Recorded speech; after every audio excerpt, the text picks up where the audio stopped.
Hey guys, I haven't made a video in a while because 3 weeks ago or so I fell really hard and broke my collarbone. And a week after that I had surgery to have a plate put in to put the bones back together properly. And I'm not going to be fully recovered for 6 months. And I can't even drive a car for like 6 weeks. I have to wait for this thing to heal up more.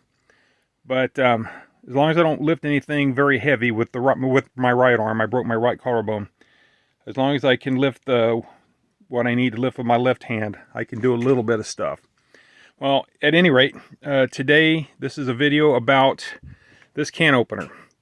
Tried to use it today to open this can, and it kind of failed. The motor and everything's strong and works. It's just not cutting the can completely open. It cut enough of the can, enough of an arc there to where I could put a screwdriver in and bend it up enough to grab it with pliers and pull it up the rest of the way and empty the contents. But this is supposed to be a great heavy-duty can opener. It's Hamilton Beach. Honestly, we've had this a few years, maybe even more than that, and it's given us trouble like this pretty much from day one. So I'm going to take it apart now, and I'm going to try to figure out, I mean, it's gotten worse, okay? That's why we're having this video. But I'm going to take this apart and see about if there's an adjustment or if there's something I can do to make it cut better. Apparently, just from thinking about it, there's a blade that spins kind of horizontally, and then there's a thing that pushes the can against the blade. That's the vertical part. This is the vertical part here. Horizontal part's underneath, right there, that blade. Right there. So if we could make this where it's closer to the blade, that would put more pressure on the can. See, this can is supposed to open from the side so that there are no sharp edges. Right now there's all kinds of sharp edges because it's not cutting cleanly.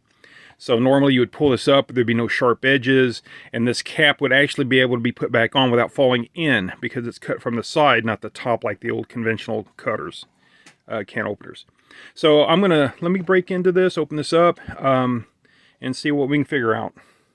So there are 6 screws total, but these 2 here do not need to be removed. So it's just these 4 here and here that need to be removed. Remove those, and the front plate comes off, and it exposes the insides of the thing. Here's what the front plate looks like.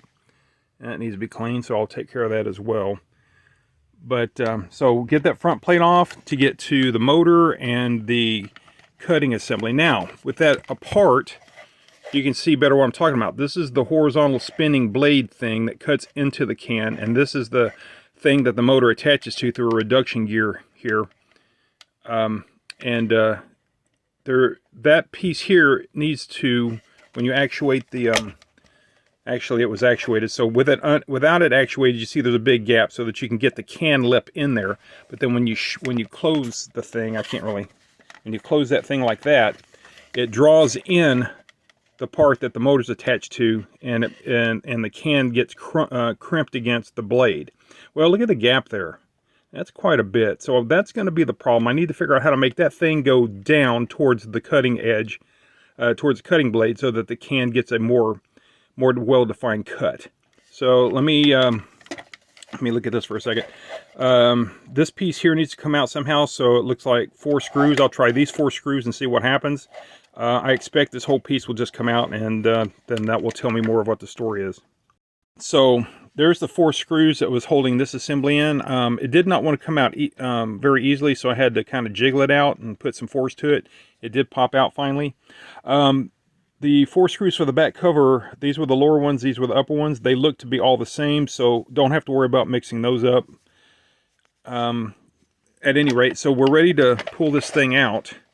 So yeah, the whole assembly comes out, including the handle.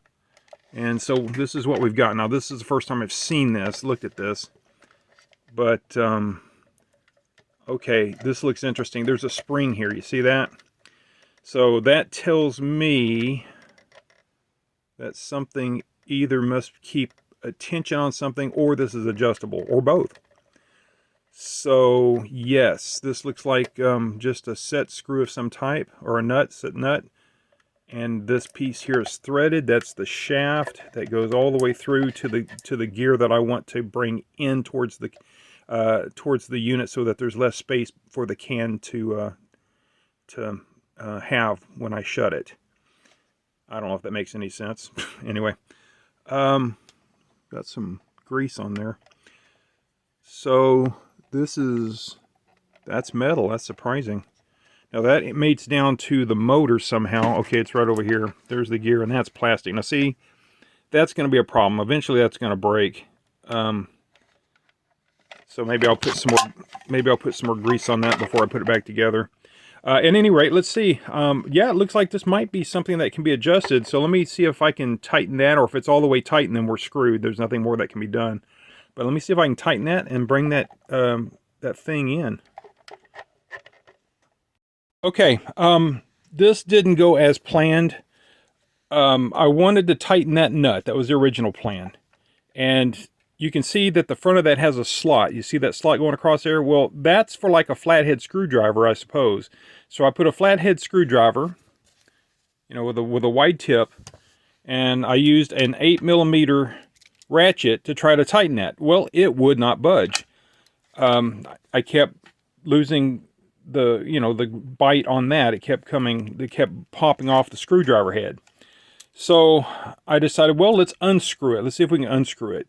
Because I'm thinking this is already tightened all the way down. So I'm unscrewing it, and it breaks loose. And I thought it was this at first, but it turned out to be this. This thing is threaded too, and it came off. It unscrewed and went that way. Well, when it came off, this dropped off, this washer. Well, that washer is going to be a spacer, right?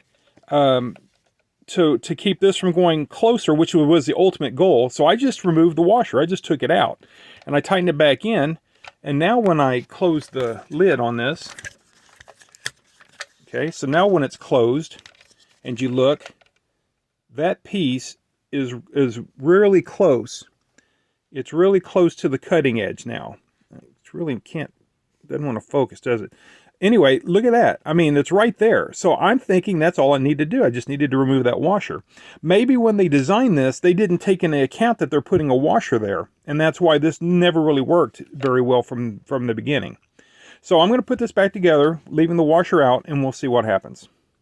All right, so before putting this back together, I decided to re-grease it as best I could.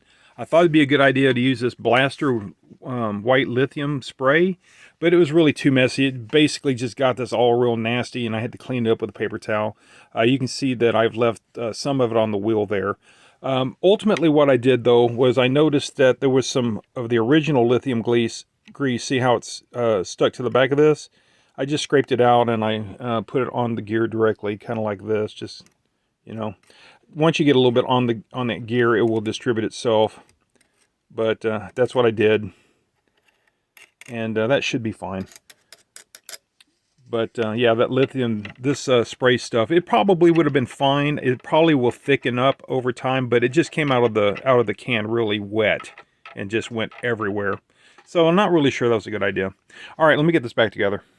Okay, I have it back together, and I've already tried to just push this down, and it spins now, but the first time I did it, it didn't. The motor would hum, and it was like bound up to where it wouldn't turn.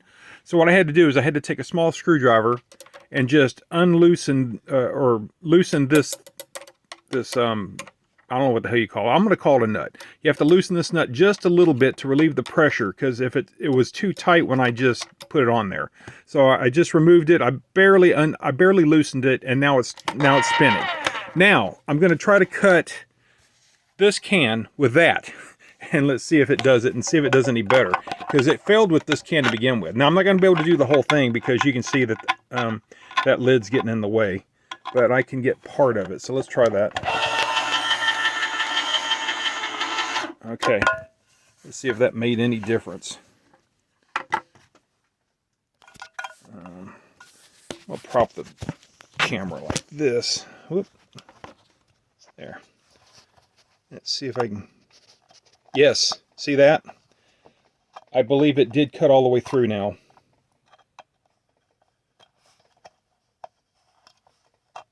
Well, It didn't cut here because I couldn't, well, can you see? I didn't cut here because this was blocking and I couldn't get to. So the cut started here, and it looks like it did cut all the way through. So now the test will be just to cut a regular can and see. The next time my wife or I want to open a can opener, or open a can with this can opener, then we will give it a shot. Let me see if I can do that just on a can. So I've got a can of corn here. I'm going to try to open it and see how it does. All right. There we go. There we go. This is probably going to fall and make a mess. I'm going to set the phone down. Okay. Wanted to make sure it finished so it didn't fall and make a mess. Bam, there you go. And that cut really nice. That's the nicest it's ever cutted. No problems. Now, it did make a little metal shard there. I don't like that, but I don't think there's really much I can do about that. And I made a mess anyway because I spilled it. See there? All right, well, that's it for this video. I think that's going to fix it. If it doesn't, I'll come back with a follow-up video, but I think we're going to be good. Thanks for watching.